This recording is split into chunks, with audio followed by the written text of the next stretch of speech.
నా డౌన్లైన్ అనమాట. ఇప్పుడు ఫస్ట్ పారిజాతం మేడం వచ్చేసి నా ఫ్రెండ్ పారిజాతం మేడం, తను పొలం వెళ్ళేదంట. పొలంలో ఏంటంటే ఇలా ఫుల్ గ్యాస్ట్రిక్ ప్రాబ్లంతో బాధపడేది. గ్యాస్ బిల్లులు లేని అసలు పొలం వెళ్ళదు. ఒకవేళ గ్యాస్ బిల్లు మర్చిపోయిపోతే పొలం అడ్డం పడింది. ఏ పొలంలో నువ్వు రా అని ఫోన్ చేసేది. స్కూటీ ఉన్నట్టు నేను పరిగెత్తట్టు మాట్లాడింది. నేను సాయంత్రం వాళ్ళతో పాటు రాను ఏదో చెట్టు కింద కొనుక్కొని చెప్పేదాన్ని నేను. అలాగా వీళ్ళందరూ వాడుకుంటున్నారంట రైస్ బ్రాండ్. అప్పుడు పారిజాతం మేడం వేరే వాళ్ళ వాడిస్తున్నారంట.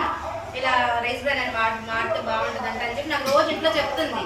వాళ్ళంటే చెప్తాను, వాళ్ళ చెప్తే మనం వినేది ఏంటి, మనం ఏదో వాడుతున్నాం కదా, బ్రాండ్దే వాడుతున్నాము, మనకు అవసరం లేదు, మనం వాడేది వాడుతున్నాం, బిల్లలు తెస్తారు, హాస్పిటల్ పోదాం కదా అని చెప్పి తిప్పుతున్నాను. కానీ నేను వినట్లేదు. ఒకరోజు మా గ్రేట్ అప్రెండర్ మేడం వచ్చి శ్రీలక్ష్మి మేడం వచ్చారనమాట. ఏంటమ్మా ఇంట్లో చెప్తే వినట్లేదంట ఏంటనంటే, ఏముంది లేక ఇలా నేను వేరే వాడుకుంటున్నాను అది అని చెప్తే, లేదమ్మా నేను డబ్బులు పెట్టమని అడగట్లేదు, నేను ప్రూఫ్ ఆధార్ ఒక్కటి చాలు. ఆధార్ కూడా ఎందుకు, అడ్రస్ కోసం. రేపు మీరు జాయిన్ అయితే తీసుకుని మీకు ఎక్కడికి పంపిస్తారు, మీ అడ్రస్ ఉండాలి కదా అని చెప్పి ఒక ప్రూఫ్ తీసుకొని అప్పుడు ఐడి వేశారనమాట. పారిజాతం మేడం చెప్పారు, పాపం 3 months చెప్పినా నేను కనెక్ట్ అవ్వలేదు. శ్రీలక్ష్మి మేడం వచ్చి ఒక 2-3 డెమోలు చూపించారు నాకు, ఇలా ఉంటుంది, ఇలా వాడుకుంటే ఇలా బాగుంటుంది అని చెప్పేసి. సరే వాడి చూద్దాము, మాట తీసేలే కదా, చిన్నప్పటి నుంచి తన కళ్ళ పెరిగాను నేను. సరే చూద్దాం అని చెప్పేసి ఫస్ట్ ఆయిల్ ఒక్కటే సరే తీసుకుంటానని చెప్పేసి అన్నాను. ఐడి వేశారు. తర్వాత ఇంక వెళ్ళిపోయారనమాట. 3 days నుంచి కాల్ చేస్తున్నారు, ఇదేంటి ఇలా 16 కాల్ చేస్తున్నారు అని చెప్పేసి. కాలేజ్కి వెళ్తున్నాను. 5లో కాల్ కట్ చేసేదాన్ని, కాల్ స్లిప్ చేసేదాన్ని కాదు. ఇదేంటి ఇలా, నాకు అప్పుడైతే బ్రెయిన్ ప్రాబ్లం ఉంది. ఫోన్ వచ్చినా ఫోన్ మాట్లాడాలన్నా తెగ చిరాకు, కోపం వచ్చేస్తుంది. ఇంకా అమ్మ కూడా ఇలా పడితే అలా తిట్టేదాన్ని, వాళ్ళు చెప్తే వీళ్ళు చెప్తే వింటావు అది అని చెప్పేసి.